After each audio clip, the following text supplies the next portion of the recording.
नमस्कार दोस्तों, ज्योतिष, हस्तरेखा एवं वास्तु विशेषज्ञ आचार्य पंडित गिरीश बारोलिया के चैनल में आपका स्वागत है। कृपया हमें अपना स्नेह व सहयोग प्रदान करें। हमारे चैनल को सब्सक्राइब करें और बेल आइकॉन को प्रेस करें। साथ ही अपने आत्मीय जनों के साथ इसे अधिक से अधिक शेयर करें। आपका जीवन मंगलमय हो। लाइक करें, शेयर करें। आचार्य पंडित गिरीश बारोलिया, ज्योतिष, हस्तरेखा एवं वास्तु चैनल।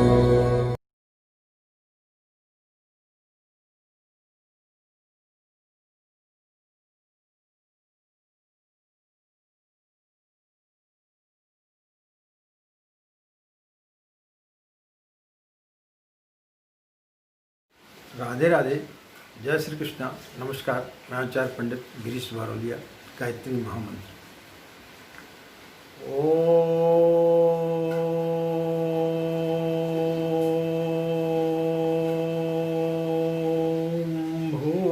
भूर्भुवः स्वः तत्सवितुर्वरेण्यं भर्गो देवस्य धीमहि धियो यो नः प्रचोदयात्।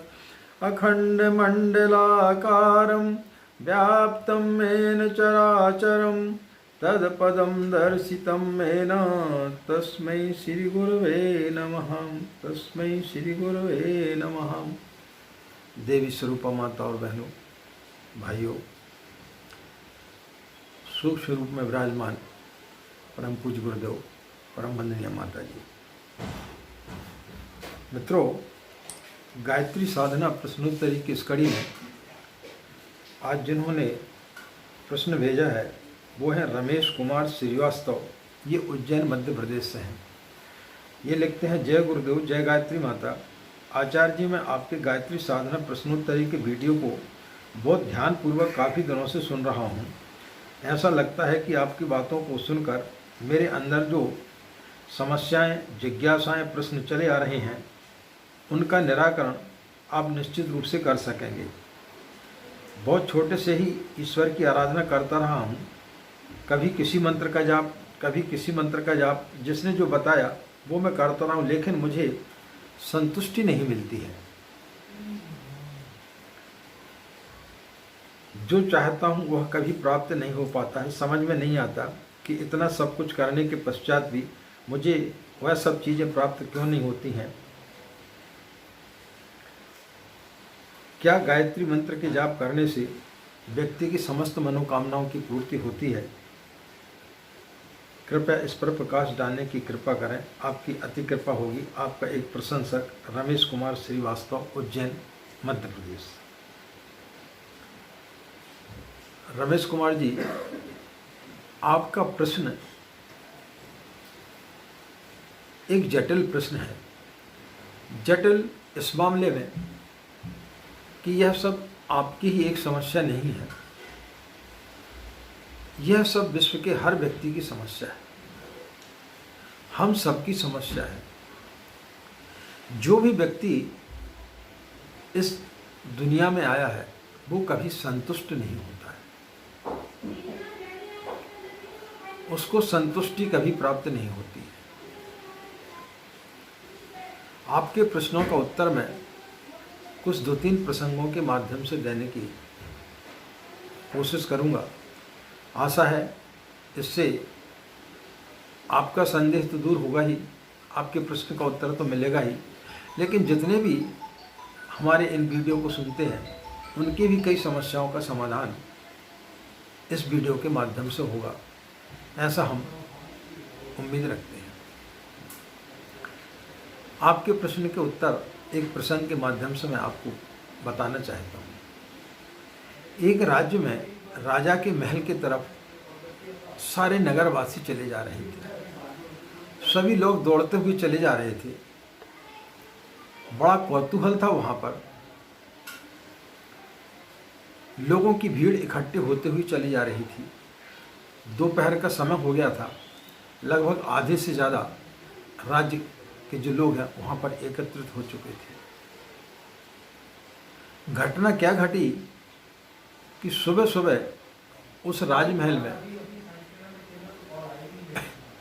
एक भिखारी पहुंचा और उसने उस राजा से बोला कि मैं आपके यहाँ पर भिक्षा लेने के लिए आया हूँ, लेकिन शर्त एक है। भिक्षु ने बोला कि मेरे पात्र को आपको भरना पड़ेगा।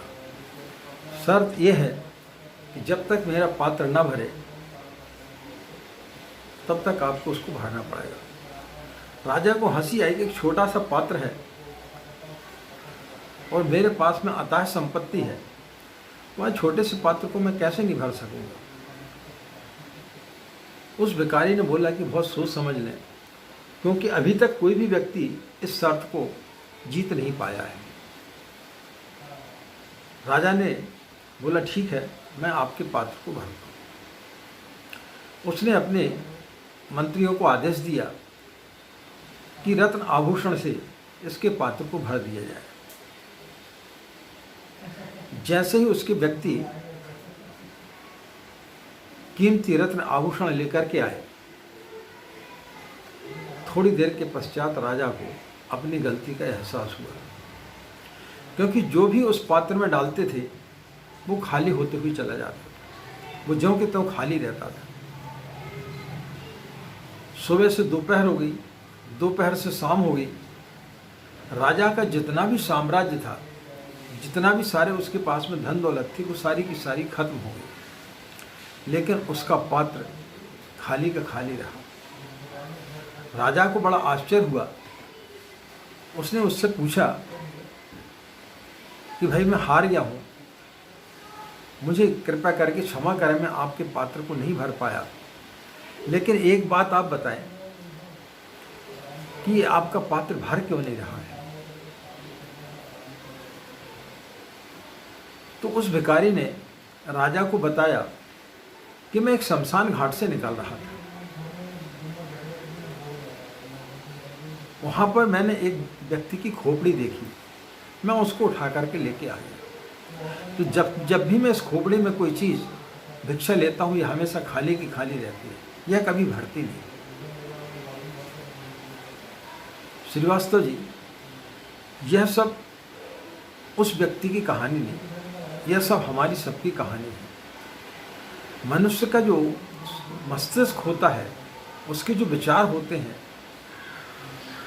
उसकी जो सोच होती है, वो हमेशा अनंत होती है, उसकी चाहतें अनंत होती हैं। एक चीज़ प्राप्त होती है, दूसरी चीज़ के लिए उसकी डिमांड बढ़ जाती है, तो कभी कोई भी चीज़ वो प्राप्त, वो संतुष्ट नहीं हो पाता है। इसका तात्पर्य यह है कि कितना भी विश्व की सारी चीज़ें यदि व्यक्ति के व्यक्ति को दे दी जाए, तब भी वो संतुष्ट नहीं होता है, उसे संतुष्टि नहीं मिलती। तो जब भी व्यक्ति साधना में बैठता है, उपासना में बैठता है, उसकी इच्छाएं अनंत होती हुई चली जाती हैं, उसकी इच्छाएं बढ़ते हुई चली जाती हैं। ये भी मिल जाता, वो भी मिल जाता, ये भी चीज़ प्राप्त हो जाती, वो भी चीज़ प्राप्त हो जाती, लेकिन हम वहीं को वहीं रहते हैं। इसलिए जब कभी भी हम कोई कामना करते हैं तो हमें ऐसा लगता है कि वो अधूरी रह गई, क्योंकि एक चीज़ के पास जैसे हम निकट पहुंचते हैं, आपकी दूसरी आकांक्षा है, दूसरी आपकी जो है इच्छा दूसरी प्रकट हो जाती है। आप एक गाड़ी की इच्छा कर रहे थे, जैसी एक गाड़ी आती है आप दूसरी गाड़ी की इच्छा करने लगते हैं। एक संतान की इच्छा करते हैं, तुरंत दूसरे संतान की आपको इच्छा जागृत हो जाती है। यानी मनुष्य कभी संतुष्ट नहीं हो पाता है। इसलिए जब हम कोई भी साधना आराधना करते हैं तो हमें ऐसा लगता है कि वो हमें फलित नहीं हो रहा है, उसका कोई मापदंड नहीं होता है। एक छोटी सी बच्ची की कहानी सुनी है। वो चलते चलते परियों के देश में पहुंच गई। वहां जाकर के उसे भूख लगी आई। जैसे उसे भूख लगी तो उसने देखा कि परियों की रानी जो है एक झाड़ के समीप खड़ी है बढ़िया मिष्ठान, स्वादिष्ट भोजन, पकवान, फल फूल सब कुछ उसके पास में रखे हुए।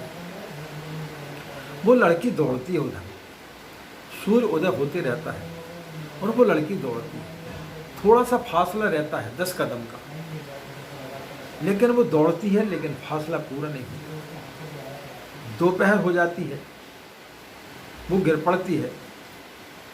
उस रानी से पूछती, तुम्हारा कैसा देश है, मैं तुम्हारे पास तक क्यों नहीं पहुंच पा रही हूँ। वो बोलती, दौड़ो, अपने लक्ष्य के प्रति भागो, कभी न कभी पहुंचोगे। वो लड़की फिर दौड़ लगाती है। जब शाम हो जाती है तो थक हार करके गिर पड़ती है, लेकिन 10 कदम का फासला तय नहीं कर पाती है। इसी प्रकार से हमारा जीवन है। जब व्यक्ति पैदा होता है तो उसकी दौड़ प्रारंभ होती है, और जब वो पाता है कि जहाँ से मैंने दौड़ना चालू किया था और जब मेरा अंत समय आया है, मैं आज भी वहीं खड़ा हूँ, उसकी दौड़ समाप्त नहीं होती है। वो अपने जगह पर पहुँच नहीं पाता है।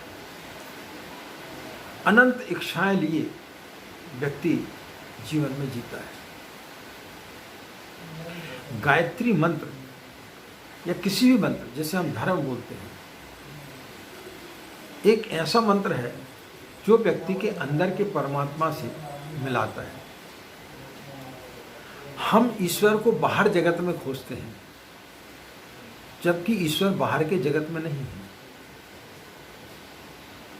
ईश्वर व्यक्ति के अंदर ही है। हम उसे कभी मंदिर में खोजते हैं, कभी मस्जिद में खोजते हैं, कभी गुरुद्वारे में खोजते हैं, क्योंकि जब व्यक्ति पैदा होता है तो उसे बाहर का जगत ही दिखाई देता है, और उसे जो भी सत्यता दिखाई देती है वो बाहर के जगत में ही दिखाई देती है। लेकिन व्यक्ति के अंदर एक अलग जगत है जो आपको ईश्वर तक ले जाता है। भगवान और कहीं नहीं है, व्यक्ति के अंदर बैठा हुआ है। ईश्वर ने, एक काल्पनिक कथा है कि ईश्वर ने जब मनुष्य को बनाया तो वो बड़ा भयभीत हो गया। उसने सोचा कि बहुत गलत चीज बना दी। तब उसने कुछ लोगों से पूछा कि मैं कैसा करूं। देवताओं को बुलाया तो किसी ने बोला कि आप जो है हिमालय पर्वत पर चले जाएं। तो बोले वो दिन दूर नहीं है कि ये हिमालय पर्वत तक नहीं आएगा। तो किसी ने बोला आप जो है चांद तारों के ऊपर चले जाएं। बोले थोड़ा समय लगेगा लेकिन वो वहाँ पर भी पहुँच जाएगा। तो किसी ने बोला समुद्र के नीचे चले जाएं। बोले वो समय भी दूर नहीं है कि समुद्र के नीचे ना जाए। मंदिरों में बैठ जाए। बोले वो तो मंदिरों में तो नित्य आएगा। तब एक किसी बुजुर्ग देवता ने बोला कि आप उसके अंदर बैठ जाए। मित्रों, तब से ईश्वर जो है व्यक्ति के अंदर बैठा हुआ है। तो जब हम साधना उपासना करते हैं तो हम बाहर की जगत की कामनाओं की करते हैं, हम अंदर झांक करके कभी नहीं देखते हैं। जिस दिन आप अंदर झांक करके देखेंगे उस दिन आपको सारी संतुष्टि मिल जाएगी। उस दिन आपकी सारी चाह गिर जाएगी कि जो कुछ आप मांग रहे थे वो सब व्यर्थ है। जिस किसी ने भी पाया है उसने उसे व्यर्थ ही पाया है। जब तक वो चीज़ प्राप्त नहीं होती तब तक आपको उसमें रस दिखाई देता है, लेकिन जैसी वो चीज़ प्राप्त होती है उसका रस आपका खत्म हो जाता है। आप किसी सुंदर स्त्री की कामना करते, जब तक वो आपको प्राप्त नहीं होती तब तक आपको उसमें रस दिखाई देता है, लेकिन जैसी वो चीज़ प्राप्त हो जाती है आपको साधारण दिखाई देने लगती है। तो जिस व्यक्ति ने इन सब चीज़ों को प्राप्त कर लिया है उसे यह दुनिया निरर्थक लगने लगती है। तो मित्रों, गायत्री मंत्र एक ऐसा मंत्र है जो आपको आत्मबोध कराता है, आपके अंदर की चेतना को जागृत करता है। और जब व्यक्ति के अंदर की चेतना जागृत होती है तब फिर उसे समझ में आता है कि मैं जो कुछ मांग रहा हूँ, जो कुछ मेरी चाह है, वो सब व्यर्थ है। एक गुरु के आश्रम में बहुत सारे शिष्य थे। जब विदा होने लगे तो सभी ने कुछ न कुछ भेंट गुरु के चरणों में रखी। एक शिष्य था, बहुत गरीब था। वो विदा के समय रोने लगा, तो गुरु ने पूछा क्या बात है बेटे? तो उसने बोला कि सब लोग कुछ ना कुछ भेंट दे रहे हैं, लेकिन मैं इतना गरीब हूं कि मैं आपको कुछ दे भी नहीं सकता सिवाय आंसुओं के। तो उस गुरु ने बोला मुझे कुछ नहीं चाहिए, तेरे आंसू ही बहुत कीमती हैं। तो उसने बोला नहीं, आप मुझे एक आश्वासन दें कि जब कभी मैं समर्थ हो जाऊंगा उस समय मैं जो भी भेंट आपको दूंगा वो आप स्वीकार करेंगे। उस गुरु ने बोला ठीक है, तू जो भी उस समय भेंट लाएगा मैं उसे स्वीकार कर लूँगा। अब वो शिष्य वहाँ से चला गया। जब वो अपने राज्य में पहुंचा तो अपने एक मित्र के घर में सोया। रात भर करवटें बदल रहा था, तो उसके मित्र ने पूछा कि क्या बात है, तुम्हें नींद क्यों नहीं आ रही? तो उसने अपनी व्यथा सुनाई कि मैं अपने गुरु को कुछ नहीं दे पाया। तो बोले इतनी सी बात है? बोले इस राज्य का राजा है, उसने संकल्प लिया है कि जो भी व्यक्ति प्रातःकालीन मेरे दरबार में आएगा और वो जो कुछ ही मांगेगा मैं उसे दे दूँगा। तो तू एक काम करना, जो तेरी इच्छा है, जो तू गुरु को भेंट करना चाहता है वो उससे मांग लेना, वो तुझे मिल जाए। उसको भी बात जमी, रात को बढ़िया सोया। सुबह जल्दी से चला गया कि कोई दूसरा व्यक्ति ना पहुंच जाए। जैसे वो पहुंचा तो वो पहले व्यक्ति था। राजा बगीचे में टहल रहा था। तो उसने राजा से बोला कि मैं आपसे कुछ मांगने के लिए आया हूँ। राजा ने बोला कि जो कुछ मांगना है वो तुम मांग सकते हो। बोले जो भी मैं मांगू आप दोगे? बोले जो कुछ भी तुम मांगोगे मैं तुम्हें दूंगा। वो 5 स्वर्ण मुद्राएं सोच करके गया था, लेकिन जैसी राजा ने बोला कि जो तुम मांगोगे वो मैं दूंगा, क्योंकि राजा ने बोला कि जब से मैंने संकल्प लिया है मेरे राज्य में ऐसा कोई व्यक्ति नहीं है, किसी के पास में कोई चाहत नहीं है, सभी लोग संतुष्ट हैं। आज तक कोई व्यक्ति मेरे पास में याचना लेकर के नहीं आया। तुम पहले व्यक्ति हो, इसलिए तुम जो भी मांगोगे मैं तुम्हें दे दूँगा। अब वो 5 SRP से 500, 500 से 5000, 5000 से 50 लाख, 50 लाख से 50 करोड़। अब उसकी इच्छा अनंत होती हुई चली गई। और फिर जब उसने सोचा कि राजा तो बोला जो भी मांगो, तो राजा टहल रहा था। तो बोले भाई आपने कुछ सोचा क्या? बोले नहीं, आप एक चक्कर और काट के आ जाए, मैं सोचता हूँ। जैसे जब राजा पास आने लगा तो उसको अंदर घबराहट होने लगी कि राजा समीप आ रहा है, मैं क्या मांगू। उसकी इच्छा अनंत होते हुई चली गई। जैसी राजा पास में आया तो उसने बोला कि आप मुझे सारा राजपाट दे दें, बस सिर्फ जो आप कपड़े पहने आप ये कपड़े पहन करके राज्य से निकल गए। उस राजा ने ऊपर की तरफ देखते हुए दोनों हाथ जोड़ते हुए भगवान को प्रार्थना की कि हे ईश्वर, तेरी बड़ी मेहरबानी है, तूने सही पात्र को मेरे पास भेज दिया, मैं जिसकी कब से तलाश कर रहा था। उसने बोला बेटे, ये मैं 2 कपड़े भी छोड़कर चले जाता हूँ, मैं बगैर वस्त्र के ही जाऊँगा, ताकि तेरे मन में किसी प्रकार की कोई ग्लानि ना रहे कि राजा को मैंने 2 वस्त्र उसके और क्यों न ले लिए। तो मैं 2 वस्त्र भी छोड़ देता। अब जो लड़का सोच रहा था कि राजा शायद घबरा जाएगा, मैं सारी चीज़ें मांगूंगा, हो सकता है इसका हार्ट अटैक हो जाए, लेकिन यहाँ तो उल्टा हो गया। अब वो व्यक्ति बहुत घबराया। उसने राजा से बोला कि नहीं, आप एक चक्कर और काट के मुझे और सोचने दो। जब राजा एक चक्कर और काट के आया तो उसको समझ में आ गया कि जो व्यक्ति सारी चीज़ें देने के लिए तैयार है, इसका मतलब है कि जिसके बाल पक गए हैं, जो वृद्ध हो चुका है और वो सारे वैभव को भोग चुका है, यानी उसको समझ में आ गया है कि इसमें कुछ भी नहीं है। यदि किसी के पास में सृष्टि की सारी संपत्ति लिया जाए तब भी उससे संतुष्टि नहीं मिल सकती है, इसलिए ये शहर हर चीज़ को देने के लिए तैयार होता है। तो उसने राजा के अंदर की सारी चीज़ें देखी। तो जैसे ही राजा चक्कर काट करके आया तो देखा वो याचक वहाँ पर नहीं था, वो बच्चा वहाँ पर नहीं था। उसे आत्मबोध हो गया। उसे आत्मबोध हो गया कि इस सृष्टि में कुछ भी मिल जाए व्यक्ति को, लेकिन वो कभी संतुष्ट नहीं हो सकता। हर व्यक्ति की अनंत कामनाएं हैं। आप किसी भी मंत्र का जाप करें, इतनी आपकी कामनाएं बढ़ते चली जाएंगी कि आपको ऐसा लगेगा कि हमारी पूजा पाठ सब व्यर्थ है। लेकिन जिस दिन आपको संतोष आ जाएगा, उस दिन आपकी सारी चाहत गिर जाएगी। तो मित्रों, गायत्री मंत्र यही देता है, व्यक्ति को संतोष देता है। और जैसी आत्मसंतोष आता है, जब आयो संतोष धन, सब धन भूल सब। जब व्यक्ति के अंदर संतोष रूपी धन आ जाता है, तो सारे धन व्यर्थ हो जाते हैं।